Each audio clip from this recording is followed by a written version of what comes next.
ઉમરેઠ વિધાનસભાની પેટા ચૂંટણીને લઈને ભાજપે ઉમેદવારની કરી જાહેરાત. પાર્ટી હાઈકમાન્ડે ઉમરેઠ બેઠક પરથી સ્વર્ગસ્થ ગોવિંદભાઈ પરમારના પુત્ર હર્ષદ પરમારને સત્તાવાર ઉમેદવાર તરીકે ટિકિટ આપી. સહાનુભૂતિ અને સ્થાનિક જોડાણને ધ્યાનમાં રાખીને ભાજપે હર્ષદ પરમાર પર વિશ્વાસ મૂક્યો છે. હર્ષદ પરમાર સામાજિક અને રાજકીય પ્રવૃત્તિઓમાં સક્રિય છે. તેઓ હાલમાં ચિખોદરા ગ્રામ પંચાયતના સરપંચ તરીકે કાર્યરત છે. આ ઉપરાંત હર્ષદ પરમાર આણંદ તાલુકા સરપંચ એસોસિએશનના પ્રમુખ તરીકેની પણ જવાબદારી સંભાળી રહ્યા છે. ભાજપે ટિકિટ આપતા પિતાની યાદમાં હર્ષદ પરમાર ભાવુક થયા. આંખોમાં આંસુ સાથે હર્ષદ પરમારે પિતાને શ્રદ્ધાંજલિ આપી. એબીપી અસ્મિતા સાથે વાત કરતા હર્ષદ પરમારે પિતાના રાજકીય વારસાને આગળ ધપાવવાનો સંકલ્પ કર્યો.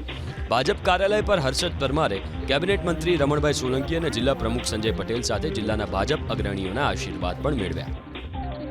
જી, એ વાત તો માનવામાં બી આવે કે સાચી શ્રદ્ધાંજલિ મારા પરમ પૂજ્ય પિતા શ્રી ગોવિંદભાઈ પરમારને આપી છે, પણ એ સાચી શ્રદ્ધાંજલિ ત્યારે કહેવાશે જ્યારે ઉમરેઠ વિધાનસભાના સૌ મતદારો સાથે મળીને ખભો ખભો મિલાવીને, જે મેં આગળના મારા ઇન્ટરવ્યૂમાં કીધું કે 50, 60, 70 હજારની લીડથી જ્યારે ભારતીય જનતા પાર્ટીના અમારા ઉમેદવાર મતલબ કે મને પોતાને જો જીતાડે તો એ સાચી શ્રદ્ધાંજલિ કહેવાશે.